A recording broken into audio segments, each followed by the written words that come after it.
नमस्कार दोस्तों, स्वागत है आप सभी लोगों का आज के इस नई क्लास के सेशन में। तो आज हम लोग बहुत इंपॉर्टेंट चीज पढ़ने वाले हैं। जितना हिस्सा आप लोगों ने पीछे पढ़ा था उसी हिस्से से संबंधित ही आज का पार्ट भी है, लेकिन आज का पार्ट कुछ स्पेसिफिक है और इस पार्ट के लिए आप लोगों को बड़े ध्यान से आज की क्लास करनी है और जहां भी कोई कंफ्यूजन है बढ़ाते चलना है, क्योंकि आज आप लोगों के इस फैक्टर वाले का अंतिम पार्ट है। ठीक है, और ये लास्ट पार्ट इस तरीके से भी इंपॉर्टेंट है कि आप लोग अगर आपने टेस्ट और सुपर टेस्ट के एग्जाम पेपर्स देखे होंगे तो इन पेपरों में सब में यहां से क्वेश्चन पूछा गया है। तो बहुत महत्वपूर्ण पार्ट हम लोग आज डिस्कस करने वाले हैं। तो स्वागत है आप सारे लोगों को, हृदय, सुभाष, प्रीति, प्रभा और बाकी सब लोग। ठीक, सबसे पहले आप लोग एक बात ध्यान रखें, मैं बीच बीच में आप लोगों को बताता रहता हूं कि मेरे इस वीडियो के नीचे डिस्क्रिप्शन में टेलीग्राम ग्रुप का लिंक दिया हुआ है। उस लिंक के थ्रू आप लोग टेलीग्राम ग्रुप सारे के सारे लोग ज्वाइन करें, ज्यादा से ज्यादा लोगों तक जानकारी पहुंचाएं। तो उस टेलीग्राम ग्रुप पर जब आप ज्वाइन करेंगे तो वहां आप अपनी बात भी मुझे बता सकते हैं और अगर आपको कोई क्वेश्चन पूछना है तो आप क्वेश्चन भी यहां पर मैसेज के थ्रू भेज सकते हैं। और कुछ भी आपको पूछना हो तो मैं एक्टिव रहता हूं, मेरे जवाब आपको उस ग्रुप पर जरूर मिल जाएंगे। तो चलो भाई शुरुआत करते हैं। राजेश कश्यप, अजय कुमार, चलिए शुरू करते हैं।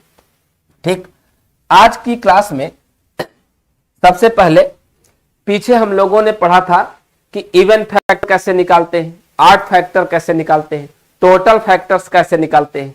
आज एक नई चीज हम लोगों को पढ़नी है, जरा उस पर बात करते हैं कि क्या पढ़ना है।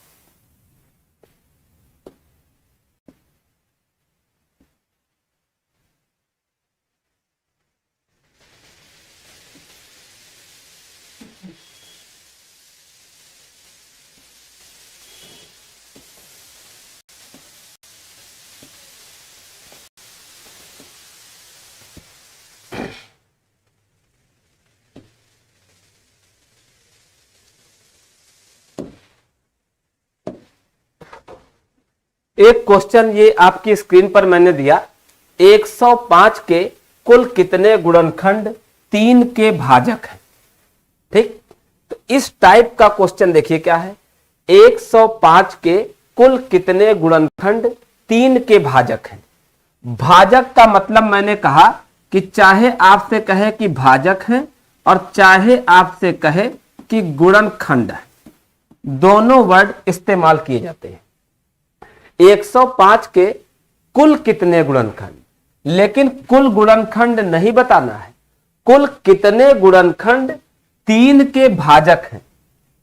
ठीक है, ऐसे कितने गुणनखंड हैं जो 3 के भाजक हैं, या इसको कह सकते हैं जो 3 के मल्टीपल है, या इसको कह सकते हैं जो 3 के अपवर्त है। तो ऐसे टोटल कितने गुणनखंड हैं जो 3 के अपवर्त हैं। तो जरा इस बात को हम लोग समझते हैं कि इस सवाल को हम लोग कैसे लगाते हैं। तो अगर आपसे पूछा, कल आप लोगों ने पढ़ा था इवन फैक्टर, तो मैंने बताया था कि सम संख्या वो होती है जो 2 से कट जाए, जो 2 से कट जाए वही सम है। तो अगर सम गुणनखंडों की संख्या पूछे तो आप 2 से डिवाइड करते थे। ऐसे ही आज के सवाल में पूछा है कि ऐसे कितने गुणनखंड हैं जो 3 के भाजक हैं, यानी 3 से कट जाए। तो चाहे कहे 3 के भाजक हैं, चाहे कहे 3 के मल्टीपल हैं, चाहे कहे 3 के अपवर्त हैं। तो ऐसे कितने गुणनखंड हैं जो 3 के मल्टीपल हैं। तो जो दी गई संख्या है 105, इसको सबसे पहले 3 से डिवाइड कर दो। 105 को 3 से काटो, 3 तिहाई 9 और 3 पचे 15, आ गया 35। अब 35 के जितने भी गुणनखंड निकालोगे वो सब के सब 3 के गुणज होंगे, वो सब के सब 3 के भाजक होंगे, वो सब के सब 3 के मल्टीपल होंगे। ठीक, तो अगर कहे कि बस वो वाले गुणनखंड बताओ जो 3 के भाजक हो, ठीक, तो आपको सिर्फ वो बताने हैं जो 3 से कटे। तो दी गई संख्या को पहले काहे से काट दो, 3 से। अब आ गया 35। अब हम 35 के टोटल गुणनखंड निकालेंगे और वो सब के सब 3 के क्या होंगे, भाजक होंगे। तो चलिए भाई 35, ठीक है। तो 35 के पहले टोटल फैक्टर करो। 35 के फैक्टर आ गए 5 गुणा 7, ठीक है। अब हम लोग निकालेंगे 35 के टोटल फैक्टर। तो 35 के टोटल फैक्टर 5 गुणा 7, तो 5 एक बार है तो 1 बढ़ाकर 2, 7 एक बार है तो 1 बढ़ाकर 2, तो 2 गुणा 2, यानी आंसर कितना आया, 4, ठीक है। फिर से आते हैं। मैंने आपको क्वेश्चन दे दिया 140 के कितने गुणनखंड 7 के अपवर्त्य हैं। क्वेश्चन है 140 के कितने गुणनखंड 7 के अपवर्त्य हैं। तो 140 के टोटल गुणनखंड नहीं बताना है, केवल वो वाले गुणनखंड बताना है जो 7 से कटे। अपवर्त्य मतलब जो 7 से कटे, 7 के मल्टीपल मतलब जो 7 से कटे, ठीक है। 7 के गुणज मतलब जो 7 से कटे। तो 140 के सारे गुणनखंड नहीं बताने हैं, 140 के सब गुणनखंड बताने हैं, लेकिन कौन से, जो 7 से कटते हो। तो पहले जो संख्या दी है 140, सबसे पहले इसको 7 से डिवाइड कर दो। 7 से काटे, 7 दूनी 14 और 0, तो क्या आ गया 20। अब 20 के जितने भी गुणनखंड होंगे वो सारे के सारे 7 के मल्टीपल ही होंगे, ठीक। तो अब 20 के तुम टोटल गुणनखंड निकाल लो, वही सारे गुणनखंड आपके आंसर होंगे। तो पहले 20 के फैक्टर करो। तो 20 में 2 और 2 के बाद 0, 0 का फैक्टर होगा 15 गुणा 1 2। अब इसके हम निकाल लेंगे टोटल फैक्टर। किसके टोटल फैक्टर, 20 के। तो 2 कै बार आया है, 2 बार, तो 1 बढ़ाकर 3। 5 कै बार आया है, 1 बार, तो 1 बढ़ाकर 2, तो 3 दूनी 6।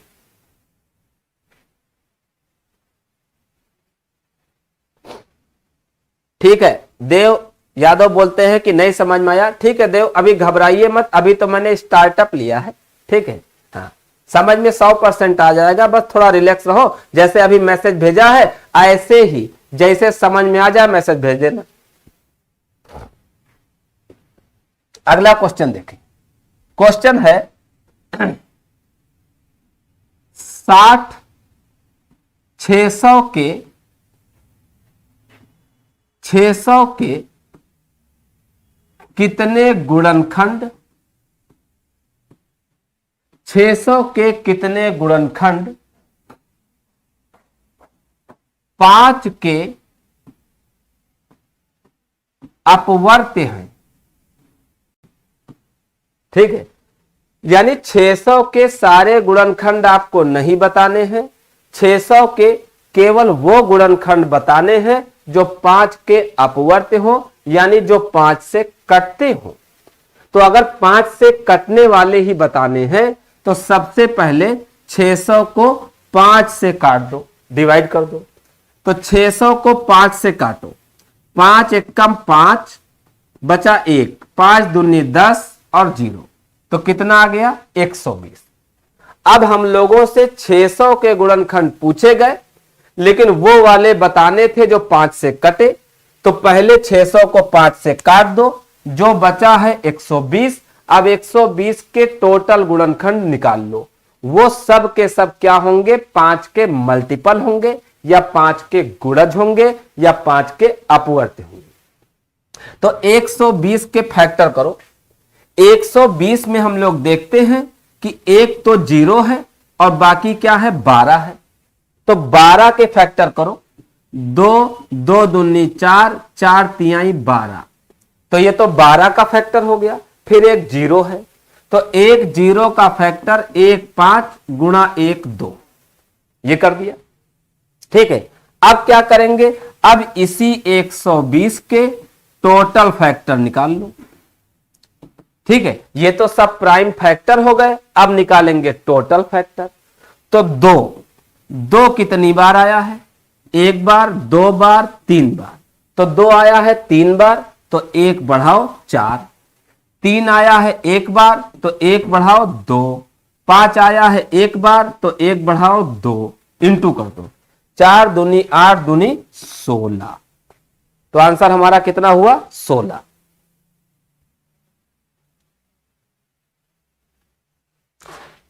सुभाष राव पूछते हैं कि सर फैक्टर को 5 गुणे 4 क्यों नहीं लिख सकते हैं। बढ़िया है सुभाष, चलिए मैं बताता हूं।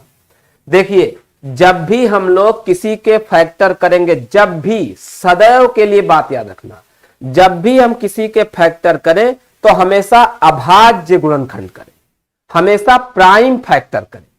और प्राइम फैक्टर क्या होते हैं, प्राइम नंबर है 2 3 5 7 11 13, प्राइम यानी अभाज्य, ऐसी संख्या जो किसी से ना कटे। तो 4 जो है वो अभाज्य नहीं है, इसलिए कभी भी 4 को फैक्टर नहीं बनाना है, 6 को फैक्टर नहीं बनाना है, 8 को फैक्टर नहीं बनाना है, 9 को फैक्टर नहीं बनाना है। हमेशा कौन से फैक्टर बनाने, सदा और सदा हमेशा किसको फैक्टर बनाना है, अभाज्य गुणनखंड। अभाज्य माने जो किसी से ना कटते हो, यानी हम गुणनखंड बनाएंगे 2 3 5 7 11। अब देखिए, ये सब किसी से ना कटने वाले। चलिए, तो सुभाष राव कोई कंफ्यूजन हो तो आप मुझे फिर से बोलिएगा, ठीक है। अभाज्य संख्याओं का मतलब ध्यान में रखना है, ठीक। हमेशा फैक्टर कैसे, प्राइम। जैसे मान लो, सपोज करो कि मैंने आपको कहा 28, तो अगर 28 के फैक्टर करने हैं तो 28 का फैक्टर 14 गुणे 2 होता है, लेकिन ये मत करना वरना आंसर गलत हो जाएगा, क्योंकि 14 जो है वो प्राइम नहीं है, 14 जो है वो अभाज्य नहीं है। तो 28 के फैक्टर क्या करेंगे, 2 गुणा 2 4 है ना, 4 गुणा 7 28, ठीक है। और करने का तरीका है कि 28 के फैक्टर ऐसे करो, काहे से काट सकते हैं, प्राइम फैक्टर बनाना है, 2 से काटो, 3 से काटो, 5 से काटो, 7 से काटो, 11 से काटो, 2 3 5 7 11 13 यही फैक्टर बनाने हैं, ठीक है। तो 2 से काटो 14, 2 से काटो 7, 7 से काटो 1, ऐसे करना है, ठीक है। चलिए एक क्वेश्चन फिर से लेते हैं, ठीक। 520 के कितने गुणनखंड, 520 के कितने गुणनखंड 13 के गुणज हैं। मैं बार बार भाषा लिख रहा हूं, एग्जाम में आए कंफ्यूज ना होना। 520 के कितने गुणनखंड ऐसे हैं जो 13 के गुणज हों, गुणज मतलब जो 13 के मल्टीपल हों, मतलब जो 13 से कटते हों। जरा फिर से देखिए, 13 के गुणज, 13 के गुणज यानी मल्टीपल। तो 13 के मल्टीपल क्या होते हैं, 13 का पहला मल्टीपल है 13, 13 का दूसरा मल्टीपल 26, 13 तिया 39, 13 चौको 52, 13 पचे 65। ये सब के सब 13 के गुणज हैं। और 13 का पहला गुणज 13 एकम 13, 13 दूना 26, 13 तिया 39। तो ये सब के सब 13 के गुणज हैं। तो अगर ये 13 के गुणज हैं तो 13 से कटेंगे, तो 13 से ये कटेगा, 13 से ये कटेगा, 13 से ये कटेगा, ठीक। तो क्वेश्चन में आपसे पूछा है कि 520 के ऐसे कितने गुणनखंड हैं जो 13 के गुणज अपवर्त्य हो।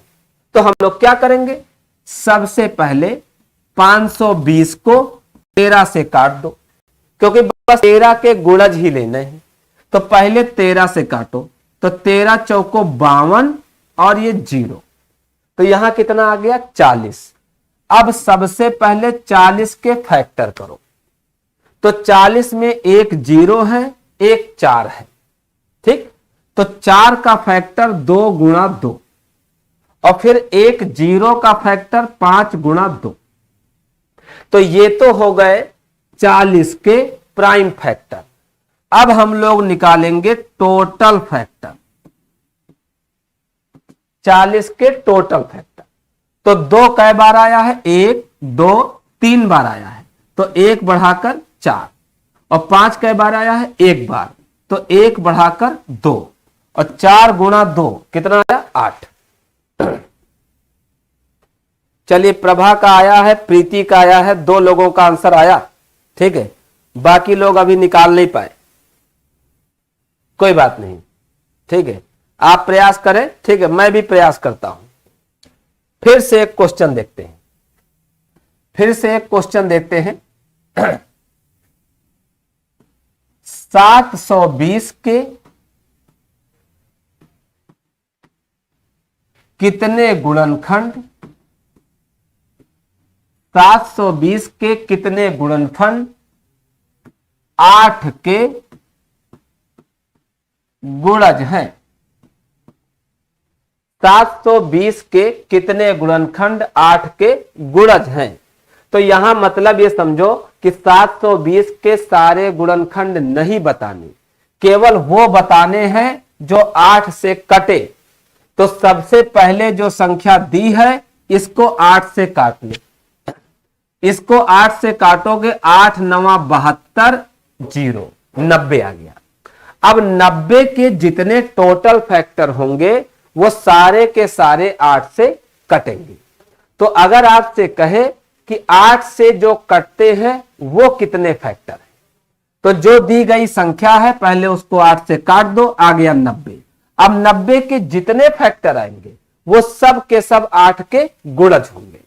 तो पहले 90 को पहले प्राइम फैक्टर में तोड़ो।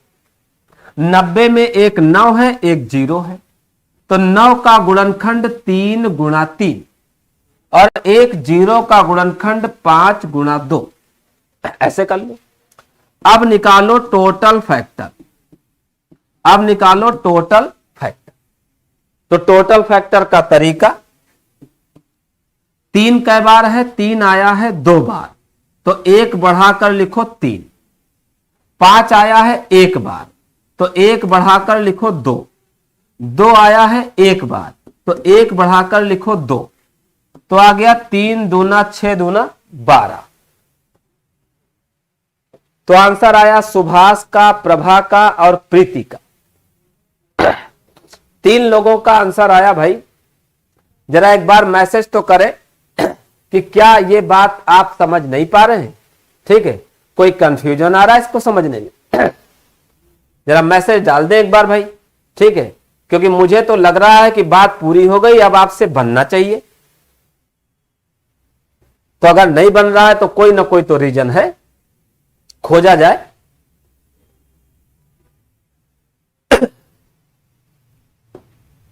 फिर से क्वेश्चन देखते हैं, ठीक। 240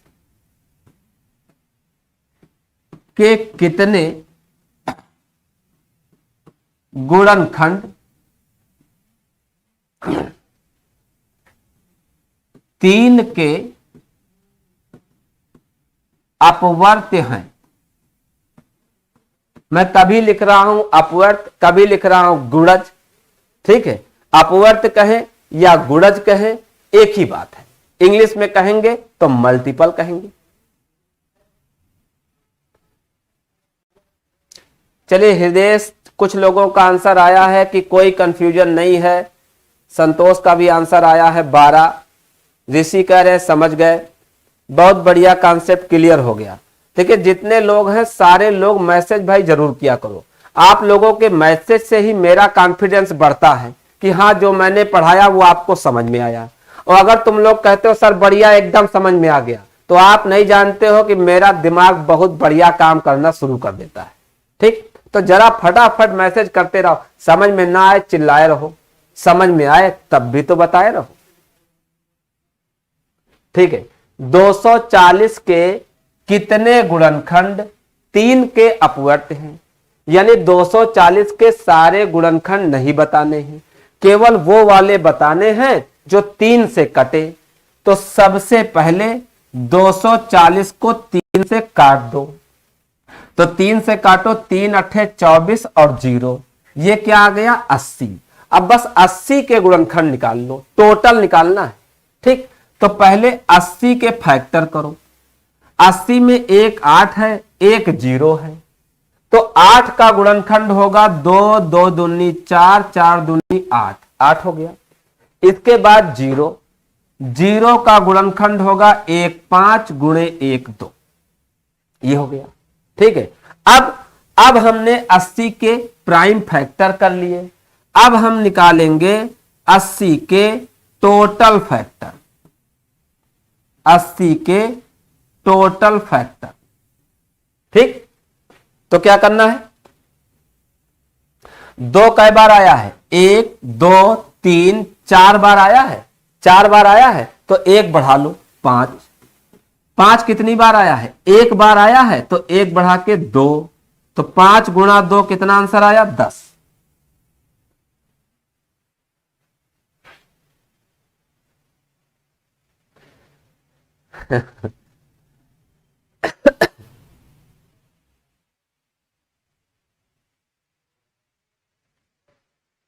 ठीक है रेसु, कोई बात नहीं। ठीक है, इतना जुनून की खाना बढ़ाते बनाते पढ़ रही हो, और क्या चाहिए। ठीक है, और क्या चाहिए। बस ये जो आप लोगों का जुनून है, ये आपको कुछ भी सिखा सकता है। ऐसा नहीं है कि मैथ पूरी एकदम आसान ही है, हलवा ही है, उठाएं और खाएं। लेकिन जिस लोगों के पास, जिनके पास भी जुनून है, जुनून वाले लोगों को सब आ जाना है।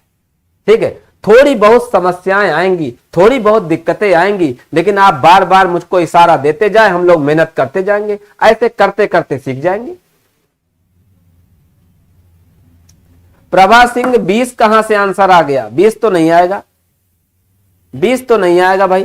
ठीक है, 20 तो गड़बड़ है, कतई नहीं आएगा। ठीक है, मैंने कहा आपसे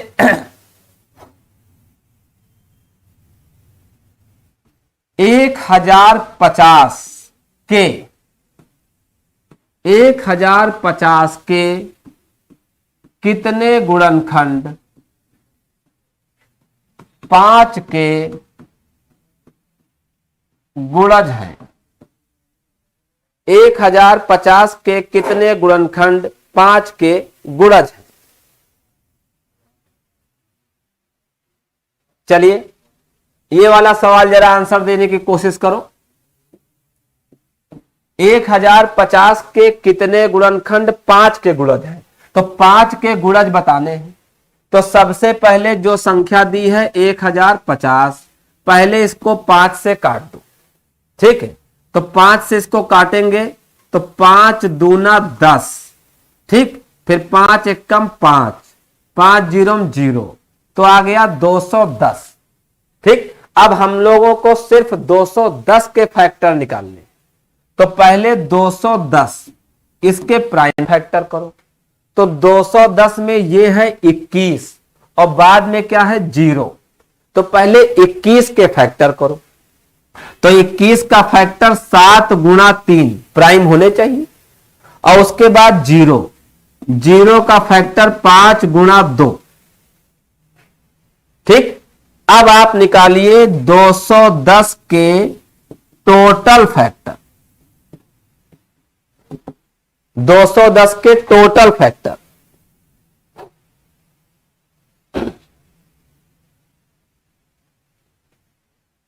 संतोष शर्मा का आंसर 10, वेद प्रकाश सिंह का भी आंसर 10। भेजिए भाई, आंसर भेजिए।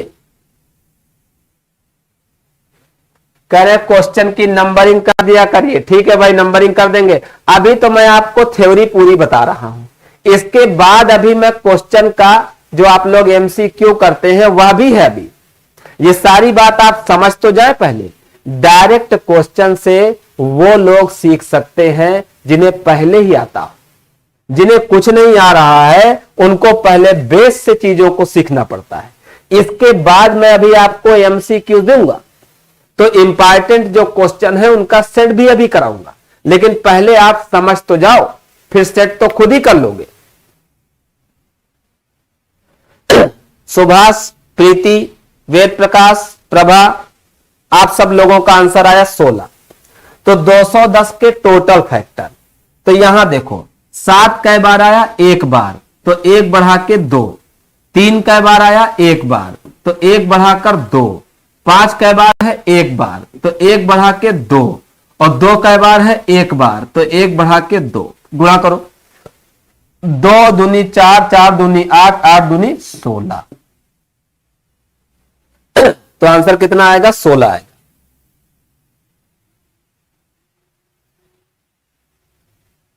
ठीक है, तो अब एक बार आप सारे लोग मैसेज कर दें, जितना अब तक पढ़ाया वो सारा मामला आपको क्लियर हो गया।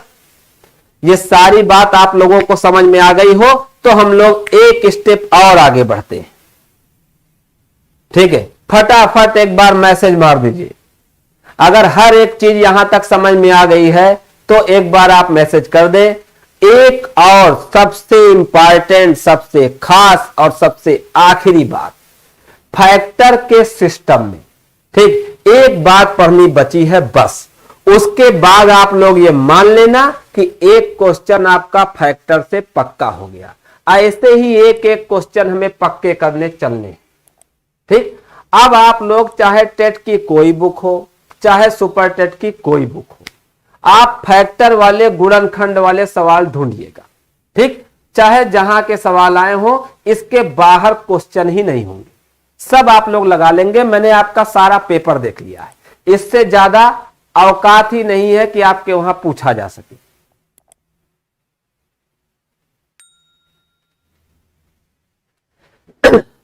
चलिए अब एक चीज पर आते हैं, नई चीज पर आते हैं। ठीक है, चलिए क्वेश्चन भी आपको दे देते हैं।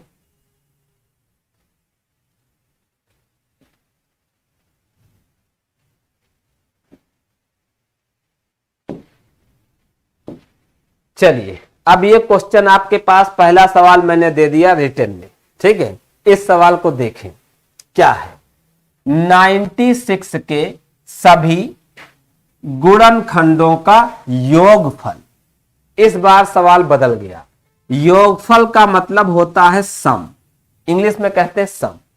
तो 96 के जितने गुणनखंड होंगे, सारे गुणनखंडों का टोटल बताना है, योगफल बताना है, सम बताना है। पीछे के सवाल में पूछता था कि 96 के कुल कितने गुणनखंड होंगे। ठीक, इस बार पूछा है गुणनखंडों का योग कितना होगा। तो पहले इस भाषा को जरा समझ लें, पहले इस भाषा को जरा समझ लें।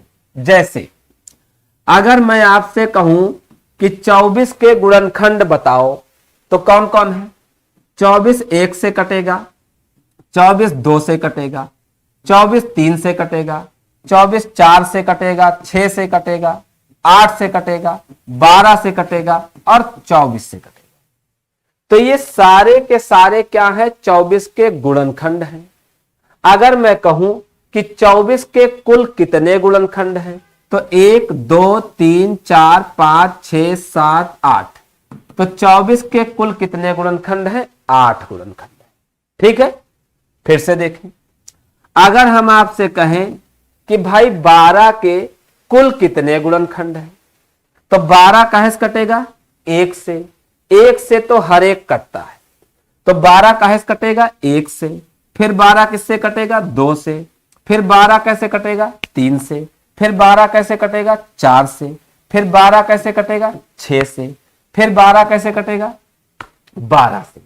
तो अगर मैं आपसे पूछूं कि 12 के टोटल कितने फैक्टर हैं, भाषा देखना, 12 के टोटल कितने फैक्टर हैं, 12 के कुल कितने गुणनखंड हैं, तो कितने गुणनखंड है? 1 2 3 4 5 6।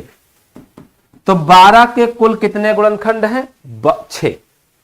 ठीक, अब आपसे यह पूछेगा, अगला सवाल क्या है, अब आपसे पूछेगा कि 12 के सभी गुणनखंडों का योगफल बताओ। अब है 12 के सभी गुणनखंडों का योग बताओ। अब ये सवाल अलग हो गया। तो दो भाषाएं हैं। एक भाषा क्या है, 12 के कुल कितने गुणनखंड हैं। एक तो ये सवाल है, ठीक है। एक क्वेश्चन ये पूछेगा 12 के कुल कितने गुणनखंड हैं, यही आप लोगों ने अभी तक पढ़ा था। तो 12 के कुल कितने गुणनखंड हैं? 6। इसका मेथड वही है जो मैंने आपको पढ़ाया। तो 12 के कुल कितने गुणनखंड हैं? तो 6। अब है 12 के सभी गुणनखंडों का योग, यानी ये जो 12 के गुणनखंड आए हैं इन सब का योग। तो 12 के गुणनखंड है 1 2 3 4 5 6। तो 12 के गुणनखंड कितने हैं? तो टोटल 6। और सारे गुणनखंडों का योग बताओ। तो इनको सबको जोड़ो, यानी 1 + 2 + 3 + 4 + 6 + 12। तो ये हो गया 12 के सभी गुणनखंडों का योग। तो जोड़ लीजिए, 12 और 6 18, 18 4 22, 22 3 25, 25 2 27, 27 1 28। तो 12 के सभी गुणनखंडों का योग कितना हो गया? 28 हो गया। ठीक है, फिर से अभी मैं आपको सिर्फ ये सिखा रहा हूं कि मैथ में देखो दोनों चीजें होती हैं। ठीक है, एक तो कॉन्सेप्ट है और दूसरी भाषा है। ठीक, जितना कॉन्सेप्ट इंपॉर्टेंट है उतनी भाषा भी इंपॉर्टेंट है। यानी भाषा में जो लिखा हो उसको दिमाग से रीड करो कि इसका अर्थ कितना बदल गया। एक शब्द बदलता है, क्वेश्चन का मतलब बदल जाता है। तो लैंग्वेज बहुत इंपॉर्टेंट है। हमने दो चीजें सीखनी है, एक हमें सीखना है कॉन्सेप्ट जो मैं आपको रोज सिखाता हूं, दूसरा हमें सीखना है लैंग्वेज। ठीक, तो लैंग्वेज को ध्यान रखना कि एग्जाम में कुछ और पूछे और तुम कुछ और आंसर दे जाओ कि ठीक है जो मर्जी आए तुम पूछे रहो, मेरी जो मर्जी आएगी बताए रहेंगे। ठीक है, ऐसा नहीं चलेगा, वो जो पूछेगा वही बताना है। ठीक है, फिर से देखते हैं। फिर से मैंने कहा 15। ठीक है, तो 15 के गुणनखंड, 15 के कुल कितने गुणनखंड हैं? तो 15 कटेगा 1 से, 1 से कटेगा, फिर 15 कटेगा 3 से, फिर 15 कटेगा 5 से, फिर 15 कटेगा 15 से। तो 15 के ये सब गुणनखंड हैं। ठीक, तो 15 के कितने गुणनखंड हो गए? 15 1 से कटता है, 15 3 से कटता है, 15 5 से कटता है, 15 15 से कटता है। तो टोटल कितने गुणनखंड हुए? 1 2 3 4। तो 15 के कुल कितने गुणनखंड? 4। अब दूसरा है 15 के सभी गुणनखंडों का योग बताओ। अब इसका मतलब क्या हो गया? जितने 15 के फैक्टर हैं उन सबका टोटल, सारे गुणनखंडों का योगफल। कितने गुणनखंड हैं? तो 4। और सारे गुणनखंडों का योग, योग मतलब 1, पहला गुणनखंड 1 + 3 + 5 + 15। तो कितना आया? 15 5 20, 20 3 23, 23 1 24। रेसु शर्मा पूछते हैं 4 फैक्टर है 15 का। हां बिल्कुल, 15 के टोटल का फैक्टर है 4। 4 कोई फैक्टर नहीं है। कुल कितने गुणनखंड हैं? 1 2 3 4। तो कुल 4 गुणनखंड है। 4 इसको काट नहीं रहा है, 4 से 15 कटेगा नहीं। 15 के गुणनखंड कौन है? 1 है, 3 है, 5 है और 15 है। यही है 15 के गुणनखंड। और कितने गुणनखंड हुए? 1 2 3 4। तो ये 4 गुणनखंड हुए।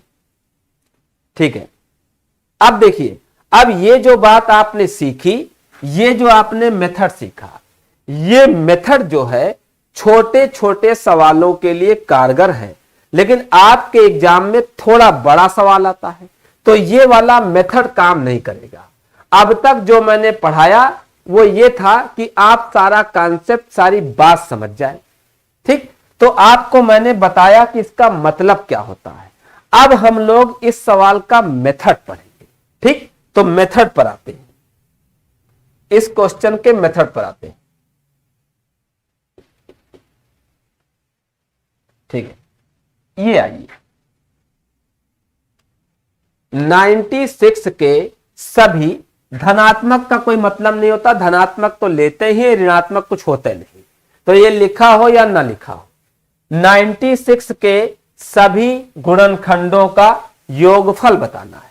ठीक, तो क्या करेंगे भाई, सबसे पहले 96 के फैक्टर करो, जैसे अब तक सवाल करते थे।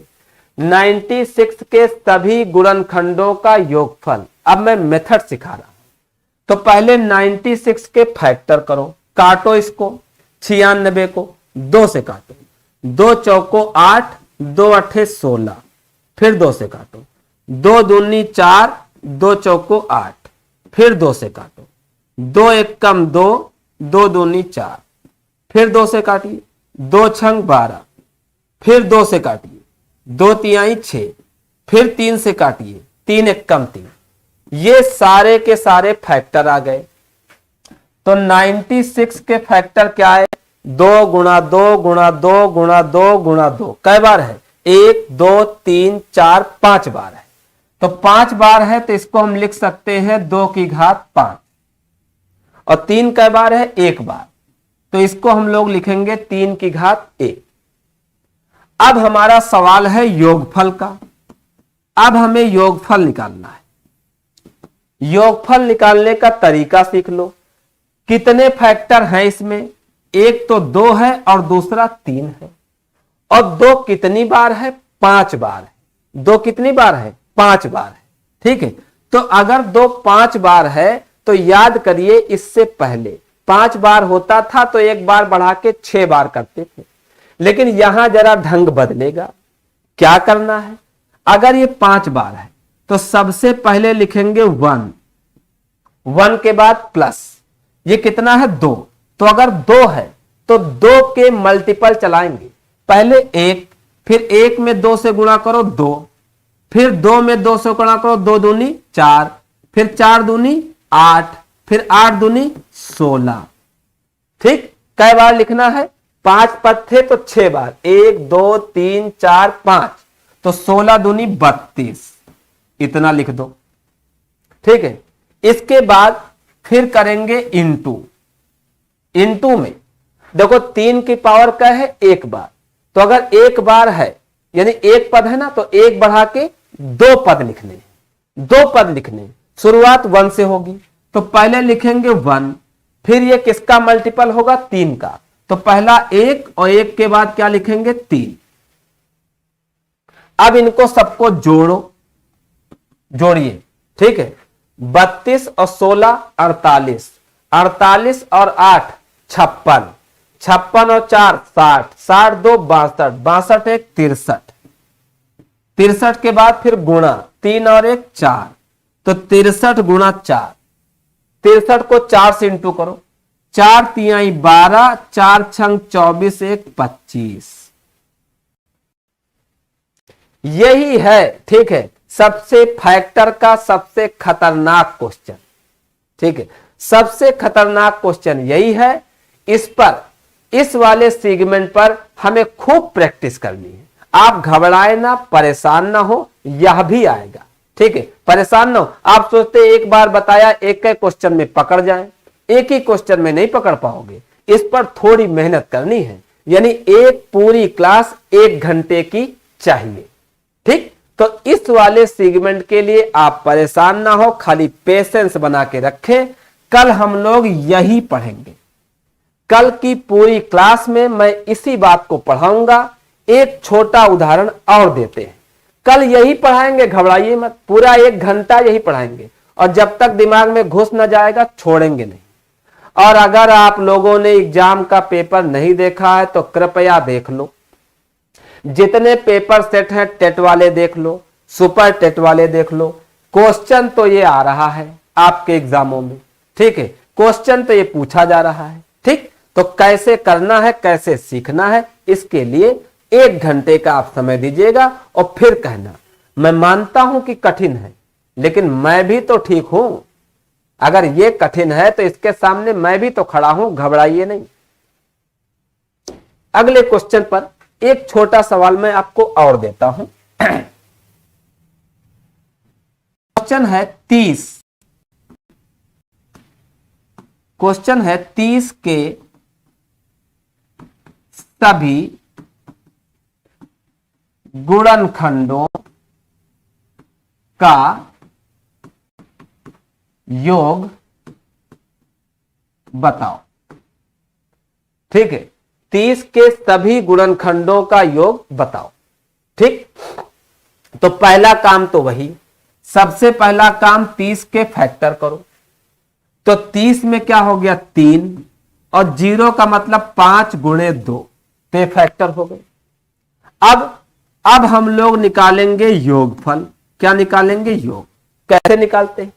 यहां 3 के ऊपर कै पावर हुई 1, 5 के ऊपर कै पावर 1, 2 के ऊपर कै पावर 1, यानी 3 कै बार आया है? 1 बार। तो अगर 1 बार आया है तो 1 बढ़ा के 2 पद लिखेंगे। तो पहला ब्रैकेट लगाओ और कै पद लिखेंगे? 2 पद। सबसे पहले लिखेंगे 1, फिर 1 में 3 है तो 1 में 3 से इंटू कर दो 3, फिर 1 बार था तो 2 बार लिख दिया, काम खत्म। फिर 5 पर आ जाओ। ठीक है, सबसे पहले हर बार क्या लिखना? 1, लेकिन ये 5 का गुणज है तो पहले 1, फिर 1 में 5 से गुणा करो तो क्या आया? 5 लिख दो। फिर गुणा, अगला पद है 2 और 2 कै बार है? 1 बार है तो 2 पद लिखेंगे, 1 बढ़ा के 2 पद। सबसे पहले हमेशा 1, इसके बाद 2 का मल्टीपल जाएगा तो 1 में 2 से गुणा करो 2। अब करिए 3 और 1 जोड़ो 4 गुणे, 5 और 1 जोड़ो 6 गुणे, 2 और 1 जोड़ो 3 करिए। ठीक है, 3 गुणे 6 18, 18 गुणे 4 18 चौक 72, तो आंसर कितना आया? 72।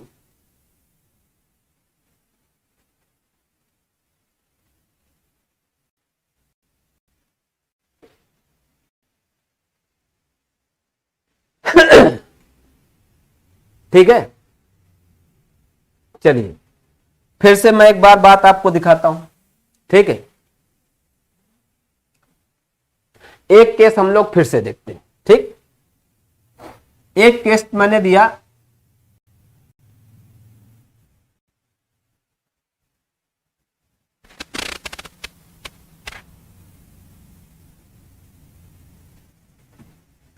छत्तीस के क्वेश्चन है, 36 के सभी गुणनखंडों का योग बताओ। 36 के, ठीक है सुभाष राव, मैं करा रहा हूं, जब तक मेरे पास समय है मैं आपको करा रहा हूं, अंतिम सेकंड तक कराऊंगा, लास्ट में आपका बंद करूंगा। और मैंने आपसे कह दिया, ठीक है, मैं जो बात कहता हूं पूरा सोच समझ के कहता हूं, पूरे होशो हवास में कहता हूं। तो अगर मैंने आपसे कहा है तो आप 1 घंटे का वेट करिए। ठीक, अगली क्लास में इतना कराएंगे, ठीक है, कि दिमाग में घुस जाएगा। मत घबराओ भाई, अगर तुम्हारे स्वभाव में घबराना लिखा है तो मैं क्या कर सकता हूं।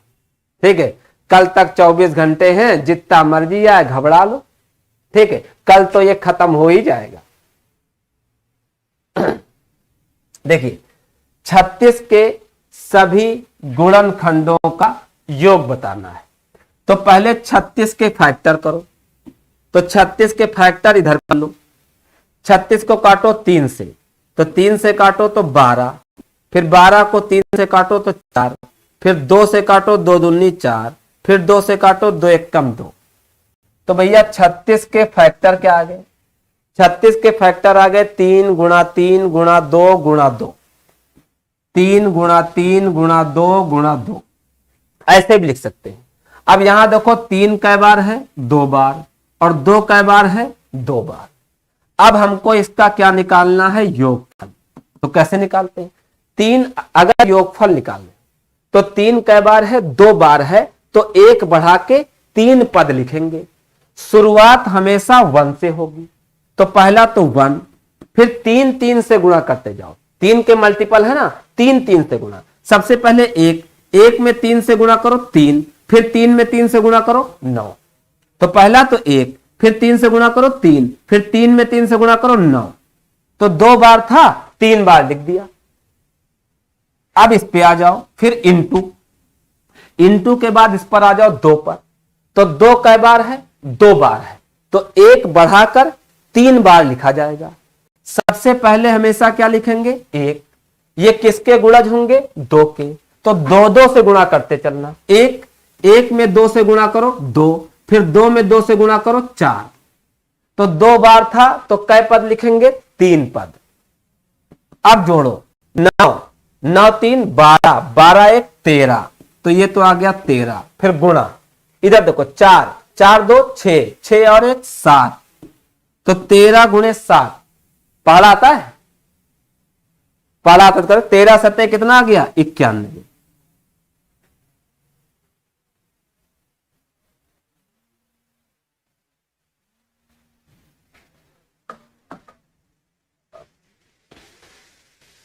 ठीक है, तो ये थोड़ी सी बात, चूंकि आप लोगों ने कहा, मुझे लगा कि बहुत प्रेशर में आ गए हो, तो मैंने थोड़े से 2 क्वेश्चन आपको और दे दिए।